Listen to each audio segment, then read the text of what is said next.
کو لکھنا نہیں آتا تھا. میں 2 روایتیں آپ کے سامنے رکھتا ہوں کیونکہ وقت نہیں ہے, میں اختصار کے ساتھ آج اس موضوع کو سمیٹنا ہے. حضرت عائشہ صدیقہ رضی اللہ تعالیٰ عنہ آپ راویہ ہیں. حضرت عائشہ سے زیادہ کون جانتا ہے کہ مصطفیٰ کی حالات کیسے ہیں, مصطفیٰ کی طبیعت کیسے ہے, مصطفیٰ کے معمولات کیسے ہیں, بیوی سے بڑھ کر اور کون جانتا ہے. حضرت عائشہ فرماتی ہیں کہ جب مصطفیٰ آخری ایام میں تھے تو مصطفیٰ نے مجھے فرمایا کہ ابو بکر اور اپنے بھائی, حضرت عائشہ کو کہا کیونکہ ابو بکر تو ان کے والد ہیں نا, حضرت ابو بکر, کہنے لگے اپنے بھائی غالباً حضرت عبد الرحمن بن ابو بکر ان کا نام ہے, اور اپنے والد حضرت ابو بکر کو بلا کے لے آؤ. حضور نے فرمایا میں انہیں کچھ لکھ کر دینا چاہتا ہوں تاکہ میرے بعد میں لوگ مسائل کا شکار نہ ہوں. تو اگر مصطفیٰ کو لکھنا نہیں آتا تھا تو حضور نے حضرت عائشہ کو یہ کہا کہ ان کو بولو میں کچھ لکھ کے دینا چاہتا ہوں. پھر وہ حدیث جس کو حدیث کرتاس کہتے ہیں, جس کو دنیا بڑا اچھالتی ہے اس حدیث کو, حضرت فاروق اعظم کے حوالے سے کہ مصطفیٰ دنیا سے پردہ کرنے لگے تھے. حضور نے فرمایا مجھے کاغذ اور قلم لا کے دو, میں تمہیں کچھ لکھ کر دینا چاہتا ہوں.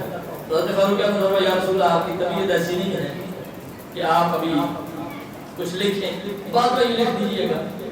تو وہ وہاں پر بھی مصطفیٰ نے کاغذ اور قلم کو طلب کیا کہ میں تمہیں کچھ لکھ کر دینا چاہتا ہوں. اگر لکھنا آتا نہیں تھا تو مانگا کیوں؟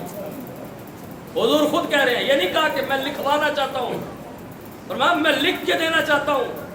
لکھ کے دینا اور ہوتا ہے, لکھوانا اور ہوتا ہے. مصطفیٰ کی یہ اپنی مرضی ہے, جو کہ مصطفیٰ کا مجبور بن کے نہیں, مصطفیٰ کائنات کے مالک کو مختار بن کے آئے ہیں. اس لیے وہ چاہے تو کسی سے لکھوا لے, چاہے تو کسی سے پڑھوا لے, لیکن وہ اگر خود لکھنا چاہے تو انہیں لکھنا بھی آتا تھا, اگر پڑھنا چاہے تو انہیں پڑھنا بھی آتا تھا.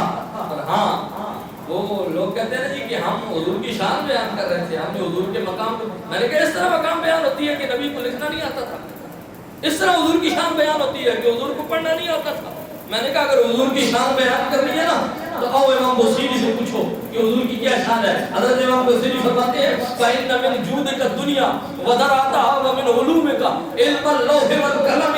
فرمایا یا رسول اللہ یہ ساری کائنات کی جتنی نعمتیں ہیں نا یہ سارا آپ کے قدموں کا صدقہ ہے, یہ سب آپ کے صدقے سے ملی ہے. اور اعلیٰ حضرت نے کہا تھا کہ وہ جو نہ تھے تو کچھ نہ تھا, وہ جو نہ ہو تو کچھ نہ ہو, جان ہے وہ جہان کی, جان ہے تو جہان ہے. اور میں یہ سب کچھ رون کے, یہ ساری نعمتیں, یہ ساری رعنائیاں اور یہ سارے جو کائنات کے تذکرے ہیں فرمایا آپ کے دم قدم سے ہیں. اور اگلی بات یہ کی فرمایا یا رسول اللہ یہ جو لوح محفوظ پر جو کچھ لکھا ہوا ہے نا, لوح قلم کے جتنے علم ہیں, فرمایا یا رسول اللہ آپ کو جو اللہ نے کثیر علم عطا فرمایا نا ان علموں میں سے کچھ تھوڑا سا حصہ ہے.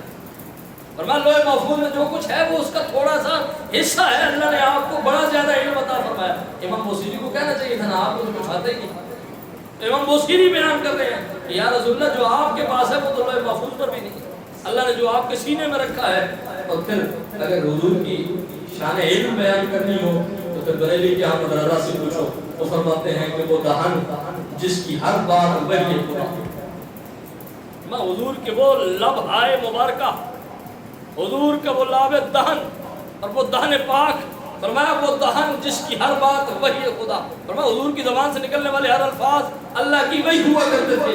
فرمایا چشمہ علم و حکمت پہ لاکھوں سلام, تم لکھتے رہو کہ مصطفیٰ کو کچھ نہیں آتا تھا. اعلیٰ حضرت کہتے ہیں ہم تو مصطفیٰ کو علم کا سر چشمہ مانتے ہیں, کائنات کا جو بھی علم ہے ملا ہی مصطفیٰ کے صدقے سے. اور آگے فرماتے ہیں ان کی پیاری فصاحت پہ بیعت درود اور ان کی دلکش بلاغت پہ لاکھوں سلام. اور فرمایا رفع ذکر جلالت پہ عرفہ درود. فرمایا ان کا جو اللہ تعالیٰ نے ذکر بلند کیا نا اس پر بہت اعلیٰ درود اور شرح صدر صدارت پہ لاکھوں سلام. فرمایا جس سینے کو رب نے علم کے لیے کھول دیا ہے, کائنات کے خزانوں کے لیے جس سینے کو کھول دیا گیا, اور قرآن نے کہا الم نشرح لک صدرک, جس سینے کی عظمت کو قرآن نے بیان کیا ہے, فرمایا اس سینے کی صدارت پہ لاکھوں سلام, اس شرح صدر صدارت پہ لاکھوں سلام. یہ بات اعلیٰ حضرت امام محمد رضا ہی کر سکتے ہیں, کیونکہ مصطفیٰ کی شان تب ہی بیان ہوتی ہے جب مصطفیٰ کے دل کے اندر ادب موجود ہو. اللہ تعالیٰ علم کے سب کے چیزوں کو